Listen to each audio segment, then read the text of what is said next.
स्तोत्र संहिता अध्याय 66 मुख्य गवयासाठी संगीत स्तोत्र।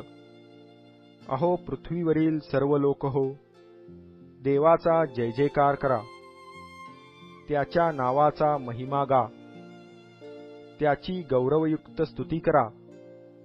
देवाला म्हणा, तुझी कृत्ये किती भयप्रद आहेत, तुझ्या महाबळामुळे तुझे वैरी तुझ्या अधीन होतात।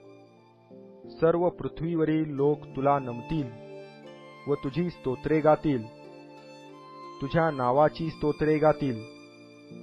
अहो या, देवाची कृत्ये पहा, तो आपल्या कृतींनी मानवजातीस धाक बसवितो। त्याने समुद्राची कोरडी भूमी केली, ते नदीतून पायी पार गेले, तेव्हा आम्ही त्याच्या ठायी हर्ष पावलो। तो आपल्या सामर्थ्याने सर्व काळ सत्ता चालवितो, त्याचे नेत्र राष्ट्रास निरखून पाहतात। बंडखोरांनी आपली मान ताठ करू नये। अहो लोकांनो, आमच्या देवाचा धन्यवाद करा, त्याच्या स्तुतीचा घोष ऐकू येईल असा करा। त्यानेच आमच्या प्राणाचे रक्षण केले, त्याने आमचे पाय ढळू दिले नाहीत। कारण हे देवा, तू आम्हास पारखिले आहे, रूपे गाळतात तसे तू आम्हाला गाळून पाहिले आहे। तू आम्हास जाळ्यात गुंतविले, तू आमच्या कमरेला भारी ओझे बांधिले। तू मनुष्यांना आमच्या डोक्यावरून स्वारी करावयास लाविले।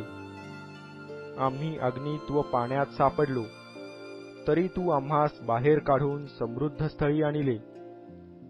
मी होमार्पणे घेऊन तुझ्या मंदिरात येईन, तुला केलेले नवस फेडीन। संकटात असता ते मी आपल्या ओठांनी उच्चारिले, मी ते आपल्या तोंडाने केले। मेंढ्यांच्या धुपासहित पुष्ट पशूंचे होम मी तुला अर्पीन, बोकडांसह मी गोढे अर्पीन। अहो देवाचे भय धरणारे सर्वजन हो, तुम्ही या, ऐका। त्याने माझ्या जीवासाठी जे केले आहे ते मी सांगतो।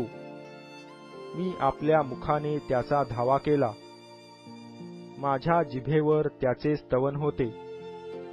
माझ्या मनात दुष्कर्माचा विचार असता तर प्रभू माझे न ऐकता, पण देवाने ऐकलेच आहे। माझ्या प्रार्थनेच्या वाणीकडे त्याने लक्ष दिले आहे। देवाचा धन्यवाद होवो, त्याने माझी प्रार्थना अवमानिली नाही, त्याने आपली माझ्यावरची दया काढून घेतली नाही।